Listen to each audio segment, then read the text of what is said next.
pourquoi ils ne le font pas. Pourquoi, je rappelle un truc qui se répète à l'envi, que 90% des médias sont entre les mains de 10 milliardaires. On répète ça sans cesse. Mais là, on voit à quel point c'est vrai. Et j'essaie de montrer surtout l'effet que ça a. C'est-à-dire qu'il y a quand même tout un discours de la part des journalistes en France qui vise à prétendre que malgré ce fait, il n'y a pas d'effet sur leur papier, sur leur travail, pardon, parce qu'ils ne seraient pas censurés, parce qu'il n'y aurait pas d'intervention directe de ces individus. Or bon, c'est vrai qu'il y a peu d'interventions directes. Il y en a au Figaro, il y en a dans les journaux de Bernard Arnault, il n'y en a pas par exemple dans ceux de Xavier Niel. Sauf que j'essaie de montrer qu'en fait le fonctionnement est beaucoup plus fin et insidieux, c'est-à-dire qu'il y a en fait toute une série de mesures qui visent à créer un effet de censure indirect très fort, notamment via le contrôle des recrutements, des promotions, des licenciements, etc. La précarité aussi. La précarisation des journalistes qui va faire en fait, et je montre en fait comment ça produit des effets politiques majeurs, comment en fait ces systèmes-là a provoqué l'élection d'un individu au sein de la présidence de la République. Si on est dans un espace démocratique, entre guillemets, qui permet à des personnes venues de nulle part d'émerger dans l'espace public en quelques mois parce qu'elles sont au service des intérêts de tel ou tel milliardaire, on rentre dans un système que l'on appelle oligarchique.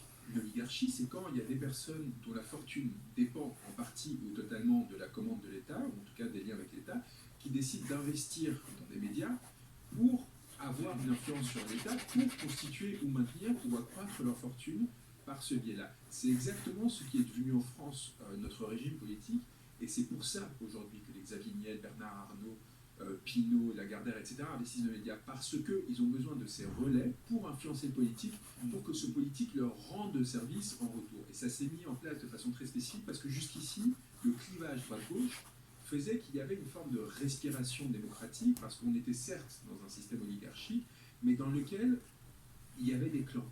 Et ces clans avaient tout intérêt, se battaient entre eux, et avaient tout intérêt à faire sortir des informations les uns sur les autres, ce qui permettait, ce que je disais, une sorte de respiration dans le sens où on voyait quand même parfois venir des choses apparaître dans l'espace public. Or Macron, et c'est là la source, pour moi, ce que j'ai expliqué dans le texte, la source du « en même temps » de Macron. C'est pas une innovation politique dans laquelle on sortirait des républiques partisanes, avec tout ce que ça peut avoir de négatif, etc.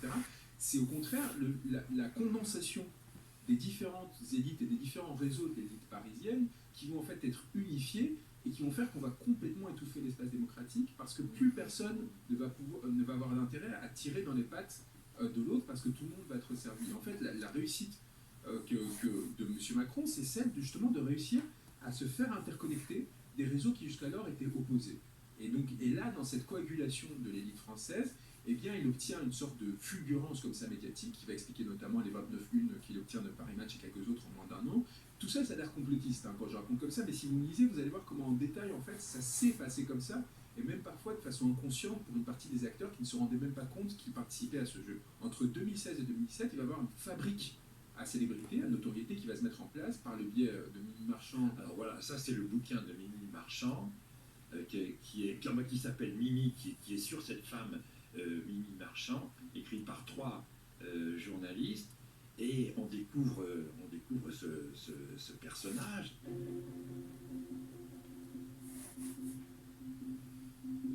Alors, Mimi Marchand, c'est un vrai personnage de roman, un personnage balsacien qui a eu plusieurs vies. Elle a d'abord eu une vie rangée avant de tomber dans la délinquance, d'être mariée à un voyou, et puis ensuite elle a été garagiste, elle a tenu des boîtes de nuit, des boîtes de filles, et puis elle a déboulé dans la presse people au moment où c'était le grand boom, et elle est devenue la grande prêtresse de la presse people avant de se retrouver au cœur du pouvoir comme gardienne en quelque sorte de l'image privée du couple Macron.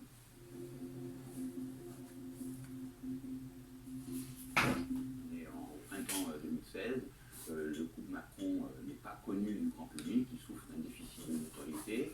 Il y a des rumeurs sur l'homosexualité d'Emmanuel Macron, et là, Brigitte Macron le vit très mal, et elle fait appel à son ami Xavier Niel. Donc il organise une espèce de ce qu'il appelle un petit goûter dans son hôtel particulier, et Michel Marchand va expliquer à Brigitte Macron comment fonctionnent les médias, et surtout va lui dire, bien que ces photos dont tout le monde parle, elles n'existent pas, il n'y a pas de photo de son mari avec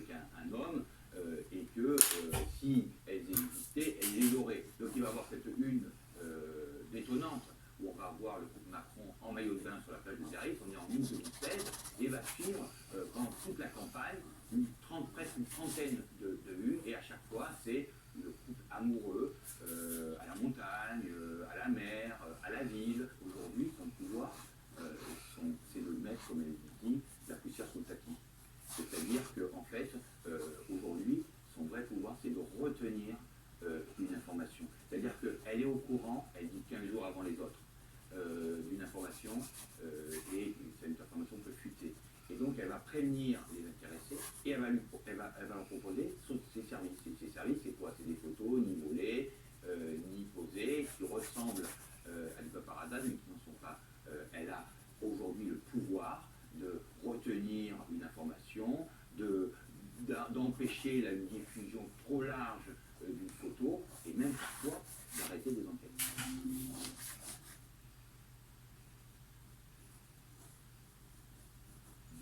Quand on a mal au dos, on peut être tenté de reporter ses projets. Pourtant, pour que le mal de dos s'arrête, mieux vaut ne pas s'arrêter. Même si c'est difficile, il faut plutôt continuer de s'occuper de sa famille. Continuer de rencontrer ses clients, continuer de partager son savoir-faire et de vivre au rythme.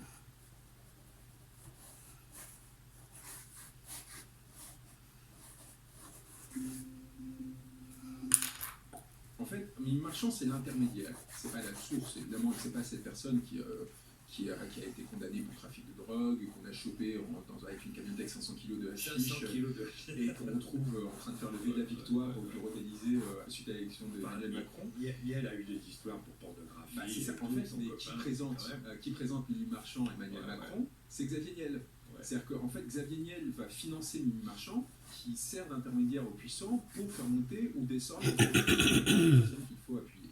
Et donc Mimi Marchand va être financé par Xavier Niel, c'est raconté de façon indirecte dans le livre, parce qu'évidemment il ne faut pas trop se fâcher, qui va en fait trouver accord avec quelqu'un qui est très proche du clan Macron, qui s'appelle Ramzi Kiroun. Ramzi Kiroun, c'est un autre homme de l'ombre, qui est l'homme de main de Arnaud Lagardère dans la presse. Certains agents d'influence refusent systématiquement d'apparaître dans les médias pour mieux tirer les ficelles en coulisses.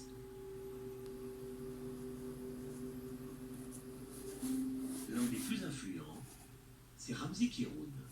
Une longue rencontre sans caméra n'a pas suffi à le convaincre d'être filmé. Il a grandi à Sarcelles, la ville de Dominique Strauss-Kahn. Il a tout fait pour travailler à ses côtés via l'agence Havas. Il a longtemps façonné et protégé l'image de DSK jusqu'à l'affaire du Sofitel de New York.